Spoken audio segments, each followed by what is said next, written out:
Hola chiquis, ¿cómo les va? Este es un video para explicarles un poco cómo era la sociedad antes de la Revolución Francesa en Francia. Bueno, yo para eso les hice esta pirámide donde lo más alto estaba el rey.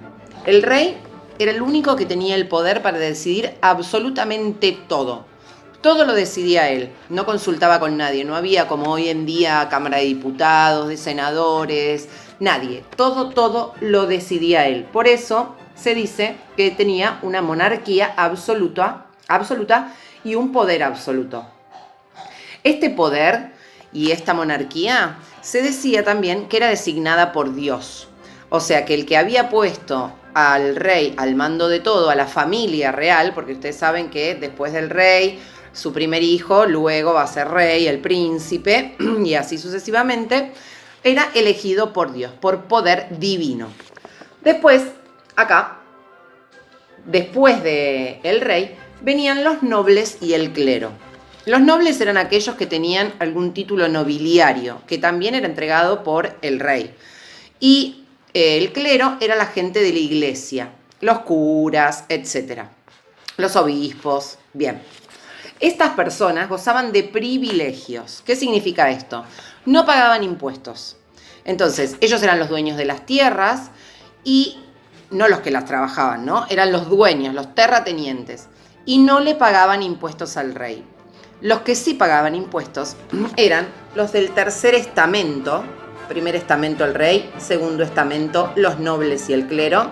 Tercer estamento estaban los trabajadores, las trabajadoras, los campesinos y campesinas, los burgueses y las burguesas, que eran una clase social en ascenso, o sea que tenían algunos, no tenían privilegios de no pagar impuestos, pero eran como unos trabajadores del banco, empresarios, ¿sí? Y no sé si ya lo dije, y los artesanos y las artesanas.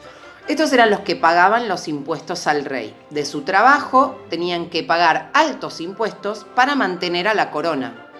La corona, que era el rey y la familia real, se gastaba este dinero, esta plata, en vidas lujosas, en hacer fiestas, en vestidos, en pelucas.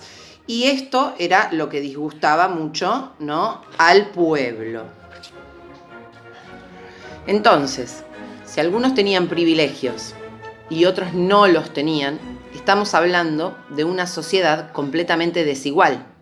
Porque además de no tener poder ni derechos para poder opinar en el gobierno y cómo querían ser gobernados, estamos hablando de que los que más tenían, que eran el rey, los nobles y el clero, eran los que menos pagaban o directamente los que no pagaban nada.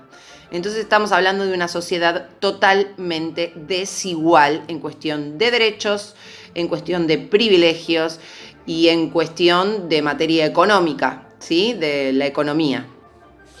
Entonces, para hacer un pequeño resumen, tenemos arriba de todo de la pirámide, en la parte más chiquitita, el rey, porque era el único que tenía el poder de absolutamente todo y que obviamente no pagaba nada de nada, solamente recibía el dinero, los impuestos que pagaban los del tercer estamento, los de más abajo. Después del rey venía el clero y los nobles, que no pagaban impuestos y eran los dueños de la tierra, ¿sí? Tenían privilegios, que eran no pagar impuestos. Y por último, los que no tenían para nada privilegios eran los artesanos y las artesanas, los campesinos y las campesinas que trabajaban en el campo, en las tierras de estos terratenientes, de los nobles y del clero, y los trabajadores y trabajadoras, como por ejemplo los burgueses.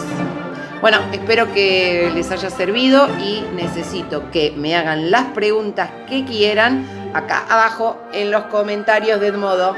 Besos.